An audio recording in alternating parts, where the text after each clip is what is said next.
Welcome to exercise 1, examine a data module. The objective of this exercise is to launch and examine an existing data module. We will launch a finished version of the data module that will be created during this Tech Educate course on data modules. We begin first of all by opening up from my content, open up the Go Data Module demo.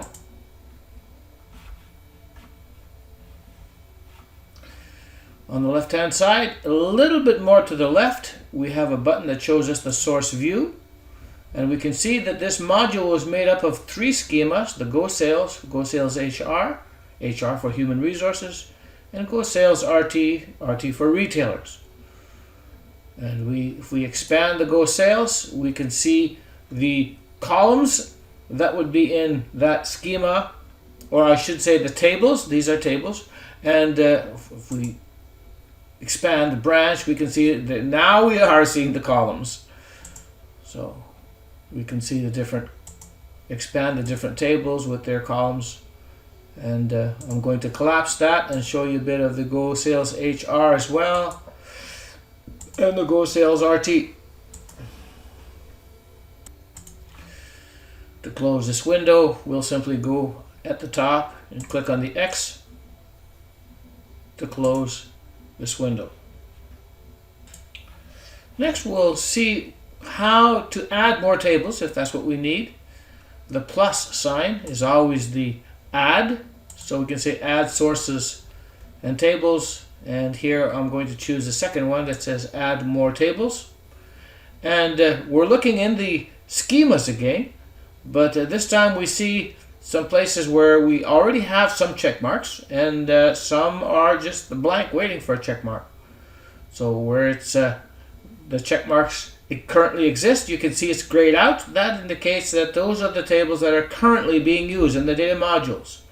And the places where we can still place the check marks, those would be other tables that would be selected. We don't need to add any more tables. We just want to take a bit of a look around, so we'll cancel out of this screen and take a look at some of the tables that we find in this module. We take a look at the top, we can see our sales fact and the sales target fact. We'll take a look at the sales target fact here in a moment. But first, I'm going to point out the fact that those tables the icons that are associated with these 2 fact tables, you'll notice they look a little different.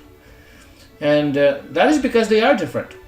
Because the sales target fact is from a raw table based off of a SQL select statement, whereas the sales fact is actually from a custom table. It's more like a view based off of a couple other tables.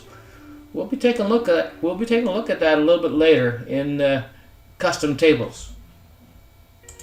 But for now, we'll take a look at the sales target fact, expand it, and you'll notice that we have a keys folder that's also grayed out, and then of course we have our target revenue, which is the only column that will actually be visible to the user. If we expand the keys, we can see again the different keys or the different numbers that are in the sales target fact, but as mentioned, they are grayed up because they will not be visible to the user. If we click on the sales target fact itself or double click on it, we'll notice in the right hand window it comes up to a grid. Now, this grid is going to show us the first 101 records. And if you get near the bottom where you're just about exhausted of these 101, it's going to fetch more rows if there are more rows. We will take a look at the sales here, double click it, and see that we have many options: filtering, create calculations, data group, etc. Our focus for the time being is simply to take a look at the filter to show you that as far as the data is concerned, if we wanted to, we can easily filter off of one of the years. And right now we're only going to be seeing data for 2011. And you'll notice that because this column is being filtered, we have a little filter icon in the column, as well as in the column of the grid, as well as in the column of the Explorer. Even the table itself, the sales target fact table, has an icon of a filter to show you that that column is being filtered. But we're going to remove that filter either by, again, opening up the filter dialog box and removing the check mark, or saying clear all. That will remove the filter. We'll just say OK. To the right of the grid, we see a Relationships tab, which we'll click on. And here, we'll see what is currently in this data module. You'll notice there are a couple of fact tables in here. There's a sales fact, there's a target, or there's a returns fact, and you'll notice that there are different dimensions, conform dimensions, linked to these fact tables. Actually, even the sales target fact. So we have 3 different fact tables on the left-hand side. This is the model we will be creating in this course. If we want to see more, we can zoom in. We can zoom out to see less. We can select. We can control select certain tables. We can click the background to remove the selections that we have. If we want to see the cardinality of any of these tables, to see how they're linked, we can click on the link itself. I'm going to go off to the right and take a look at the branch and the branch query path. Take a look at the link, click on it, and it shows us that branch query path is linked to branch, includes matching rows. It shows you what the codes are. I'll double click the link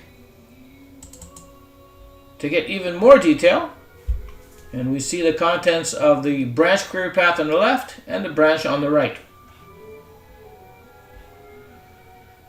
I can say refresh, and we'll see data coming in from both tables, and the branch country code, they have the same codes. If I take a look at the right hand side on the bottom, matched columns, I can see that the cardinality is equals, or the expression equals branch country code on the left equals country code on the right. I'll close this. And if I look on the left hand side, I can actually see the cardinality. I can see that we have an inner join. It is a one-to-many, and there is no filtering. And then we'll cancel. If I want to look at just one of the fact tables, let's say we wanted to look at just the sales fact and what it's related to, I can click on the sales fact, and you'll notice we have a dialog box on the right that's for diagram settings. And if I turn focus mode on, I will only see the sales fact and its dimensions. Turn it off, do the same with the sales target, and we can only see its contents, or its links. So now let's take a look at the third tab of the custom tables. As an example, we'll take a look at the sales fact. So these are all tables that they're like views, right? And so the sales fact is the one we'll take a look at, and we can see that the sales fact was made from the order header and order details. If I click on the 3 dots, or the more, or double click and say edit table view, we can expand and see the contents of these 2 tables. We'll notice that some of them have check marks, some of them have been removed. The check marks have been removed, so the order number only needed to be shown the one time. And again, retailer name has nothing, usually should have no business in the fact table, so it's they've been deselected. And if we click on the refresh, we can see the data that comes as a result of these 2 tables.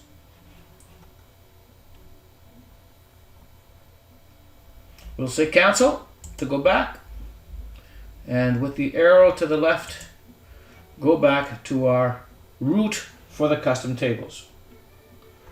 And the next, what we would like to do is look at the column dependencies. Now, column dependencies, for those who remember from Framework Manager, it's an equivalent to the determinants. Now, the column dependencies tab does not appear at the top of the viewing pane like the other tabs, not by default. To have it appear, you first have to right-click a table that has column dependencies enabled, and then from the context menu, you would choose the specify column dependencies. We'll take a look at the column dependencies on the time order dim. So I'm going to click on the time order dim.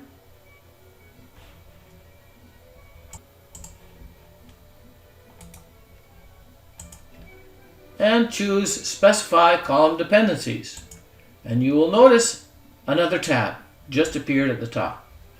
And these are the column dependencies. You'll notice the list is vertical by default.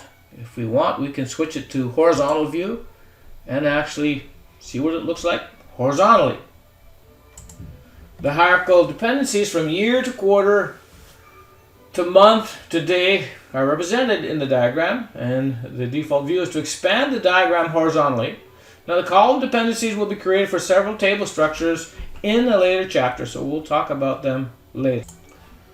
This concludes our first demo. We can choose our switcher and close this demo, and we don't need to save.